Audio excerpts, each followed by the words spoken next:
Hello and welcome to The Gift. If this is your first time viewing The Gift is all about the sharing of some amazing people in their fields that have helped me personally in my life. Today I'm in the office of Susan Lugton, who is a musculoskeletal physiotherapist. Her business is called Moving Well. Susan is passionate about educating people on the importance of breathing effectively. It's a life tool that you will want to know how to do. She treats her patients as a whole person. So Sue, welcome to The Gift. I'm so happy to have you on The Gift. And the reason for this is that you have given me an invaluable gift, and that is to be able to breathe effectively. So this is something that I wanted to share with the viewers of The Gift. You treat your patients in a very special, unique way. And you treat them as a whole person. Can you share what that is? Treating as a whole person is exactly what it sounds like. It's just treating all of them rather than separating them into parts to be fixed, like a sore knee or a painful shoulder. Right. And I see everybody as a story. And so I deliberately invite their story into the room at the same time. So you say their story. Can you give an example? What is the story? Well, their story is all the elements that are unique to them. So their significant experiences, personal life events, relationships, relationship issues, culture, family history, any of those emotions, feelings, all of those things you bring into the room at the same time as the physical dimension, and that's treating the whole person. Okay. Can you share one of your patients? Yeah, sure. I had a gentleman come in with right neck pain, and he offered that it was doing DIY, but I explained the way I treated, and I asked him, was there anything difficult or memorable going on around the time that all the symptoms started? And he didn't offer too much, but while I was treating his neck, he talked about his boss being very difficult. And in fact, he described his boss as a right pain in the neck.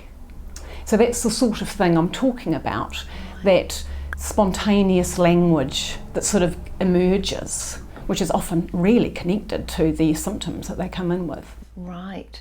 It's what's happening in your life can manifest in the body. Absolutely. And what I notice is that if you haven't got the words to language your experience, you either can't find them or no one's even wanted to understand, then they often manifest physically. And are your patients open to being treated in this way? Yeah, they mostly are. Mostly, and I see quite a lot of chronic pain patients. So they've felt quite invalidated by health professionals, or they're kind of wanting something a bit different. Okay. Now you've had quite a journey as a physio.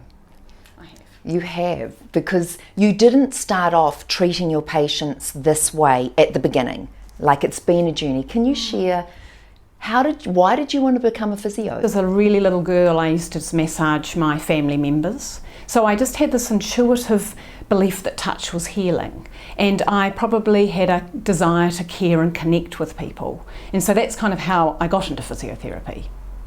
The problem was I learnt all the anatomy and the physiology and the evidence-based practice, and it sort of stifled my ability to treat the person. I had to kind of push the person aside and just treat objectively. And I almost reached burnout. And how did that manifest in your body? I had a lymphedema problem in my leg, which just one day it completely blew up, and I just couldn't contain this trying to be the expert without, meeting the person as a whole person myself. And then I went on and actually learnt breathing, and that was, like you say, it was just this invaluable tool that I use myself. What you feel in your sessions is very safe. Like, you've treated me, and you just have an absolute, I'm going to say, empathy, and it relaxes you and you can tell your story. And I think so often people do want to be seen and they want to be heard, and sometimes in your life they don't have that opportunity. So it's very powerful. I remember you saying that you were listening to the radio last year and you heard a 102 Austrian Psychotherapist.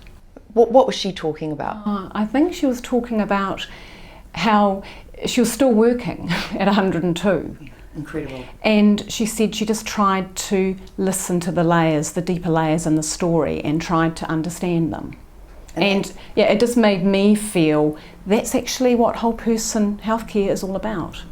So Sue, Moving Well, how did that come about, the business name?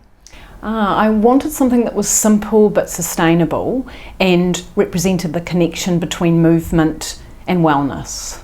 And so Moving Well sounded like the right sort of name. And the logo I love because the M's become W's. It's very clever. And it's sort of a circular flowing, you know, the circular nature of things, how everything's interconnected. Do you remember the first time that you treated me for physio? I do. I think you had a really big hematoma on your forehead and some black eyes that were receding. I did indeed, and if you want to find out how I got a huge hematoma and 2 black eyes, make sure you watch part 2. You noticed something else about me while you were treating me for my hematoma. What was that? Well, I just noticed that your breathing was quite... there wasn't much movement in your breathing, Lorraine. Yeah. It was really tight. Really tight. And shallow.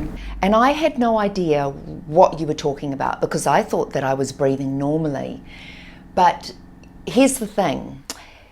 Breathing effectively is the best anti-stress medicine anyone can have at their fingertips. And it is a life tool that once you understand the difference between breathing with your diaphragm or shallow breathing, the difference and how it can affect how you are in your life, it's huge. So watch part 2 to learn how to breathe effectively.